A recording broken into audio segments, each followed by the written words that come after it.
Je continue. Euh, hum, les ZAR peuvent-elles concerner des sites Natura 2000, une région boisée, classée, etc. Alors, d'abord, et ça le portail vous aide, il y a des zones qui sont réglementairement exclues.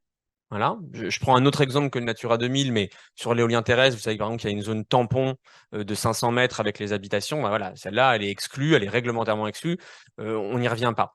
Après, par contre, pour ce qui est des questions environnementales, alors il y a quelques zones d'exclusion, et donc vous avez d'ailleurs des couches de données qui vous permettent de les voir. Vous avez même des zones clés en main, des zones, oui, enfin une couche clé en main qui vous permet vraiment de savoir là où c'est favorable, très favorable, pas favorable. Mais il y a quand même un point important, enfin, il y a deux points importants.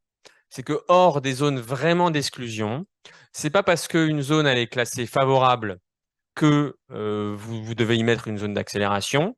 Et je vais revenir à la question, c'est pas parce qu'une zone elle est pas très favorable que vous n'avez pas le droit d'en mettre une. Et je reviens à la question sur l'enjeu de biodiversité. Vous savez qu'en France, l'enjeu de biodiversité qui est très important, il est traité au cas par cas.